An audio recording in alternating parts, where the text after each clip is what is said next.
Dear partners of Open House Europe, Open House Festival organizers, dear participants of annual summit, guests and viewers online, with the first year of Open House Europe coming to an end, it's a great responsibility and an honor to welcome you to the very first ever Open House Europe's annual summit here in Lisbon, hosted by our dear partners, Lisbon Architecture Triennale.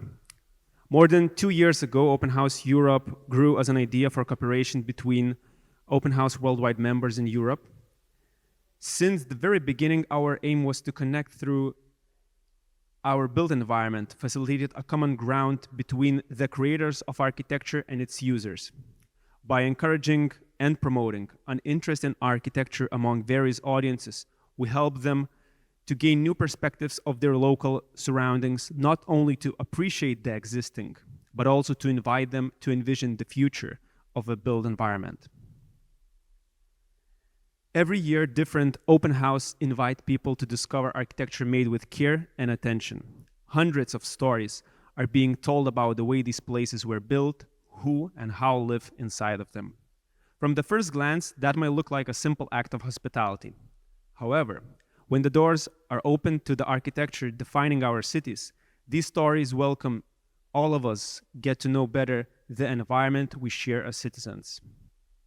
With Open House Europe, architectural stories cross the continent.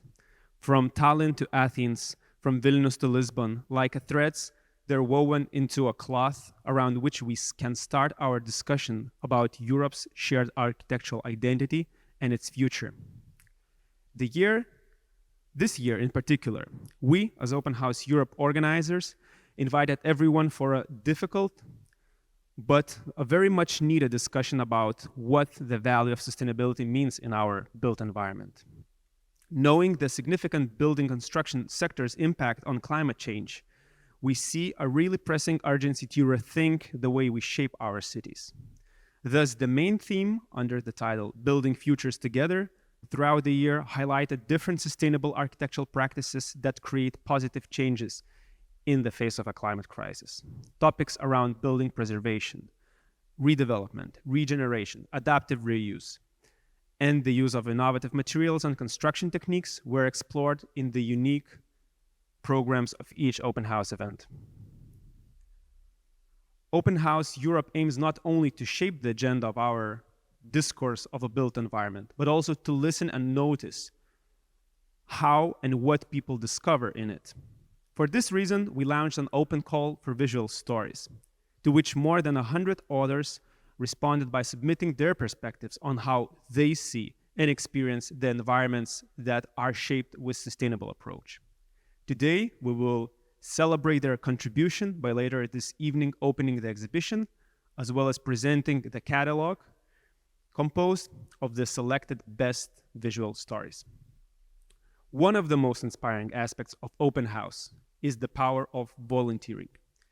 In the 12 different festivals this year, more than 3,000 volunteers made it possible. With the help of Open House Europe, we made more than 50 of them possible to travel and visit different festivals, so they got inspired and learned from a like-minded people. This year, we are not only kickstarted Open House Europe project, but also we had an opportunity for 2 new members to join our cooperation. Thus, we're very excited and welcome members of Open House Prague and Open House Vienna, who are joining our project in the upcoming years. Besides that, we are also happy to be able to invite Open House organizers and Open House Worldwide members from Copenhagen, Tirana, and Zagreb as our guest cities. Furthermore, we're really pleased that this meeting is also attended by our dear friends and colleagues from Open House Worldwide, coming from the cities like Basel, Bern, Barcelona, London, Porto, Valencia, and even New York, Santiago, and Taipei. By gathering here all together, we have a unique chance not only to reflect on what has been achieved throughout the years, but also to make the partnership stronger and shape our future together. In the following public program that spans this afternoon and tomorrow, I wish you all to also find the ways in which our built environment could be created with less harm and with a more care for the existing and for those who will come after us. Thank you and have a nice evening.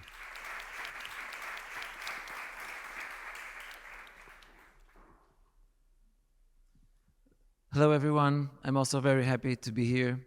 I remember 12 years ago in London with Victoria Thornton when we started all this. We were about 12 cities. Open House Worldwide is now over 50 cities. We established Lisbon Open House. We helped establish Porto Open House with Casa da Arquitetura. And we also last year we started Maputo Open House in Mozambique together with Joana Vilhena and Miguel Alberti. But I'm here to welcome you on behalf of José Mateus, Lisbon's Triennale president, who due to personal reasons had to travel away from Lisbon and therefore unfortunately unable to attend this summit as planned. I know he was going to bring the bad news, as he usually puts it, so that the speakers can deal with the good news only. But maybe it's not the bad news, it's the bad olds, because we know this is not new. But in short, and besides sending Mateus greetings to all of you, I would only say that José had prepared the condensed version of a lecture he recently gave about the planet and our role as architects, city planners, urban thinkers, and policy instigators or active citizens. Although I attended that lecture twice, I'm unable to reproduce it, especially at a fourth of its duration. But I decided to read the headlines from the news today. I did this over lunch, so bear with me.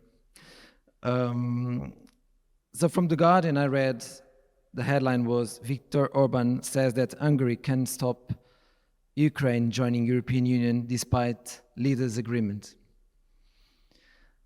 I guess that the title for this summit, Building Futures Together, sounds rather failed when we see the destruction and death caused by the war in Ukraine and the war in Palestine taking place as we speak, literally. And these are just two conflicts making the headlines. The Geneva Academy of International Humanitarian Law and Human Rights, a leading education and research institution in these themes, monitors more than 110 armed conflicts around the world and provides information about the latest developments. 110 conflicts. As they state on their website, some of these conflicts make the headlines, others do not. Some of them started recently, while others have lasted for more than 50 years. In the Middle East and North Africa, the most affected region, more than 45 armed conflicts are currently taking place. I'm talking about current conflicts. In Africa, more than 35 armed conflicts. In Asia, more than 21. In Europe, 7 armed conflicts. It looks like North America is not in this list. The USA is the world's largest arms exporter. It is also the second biggest CO2 emitter after China. So, also from the news, the total CO2 emitted into the atmosphere will reach a new record in 2023, with 40 billion tons, according to the new annual report released now, like a few days ago at COP28. We know that buildings create about 40% of the world's carbon dioxide emissions. But The Guardian also says that the failure of COP28 to call for a phase-out of fossil fuels is devastating and dangerous, given the urgent need for action to tackle the climate crisis, science have said.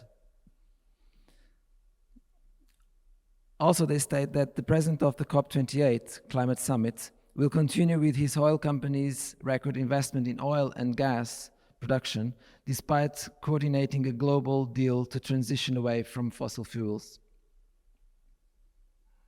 But in order to be able to give some floor to our speakers, and I told you I was going to bring some bad news, I'll simply shift the order of these headlines and read the following as last, although it was written before the two previous ones. And it says, after 2 weeks of intense negotiations, the 28th United Nations Climate Conference, COP28, ended with an historic decision. For the first time in 3 decades of discussions, around 200 countries agreed to gradually eliminate fossil fuels from their energy matrices.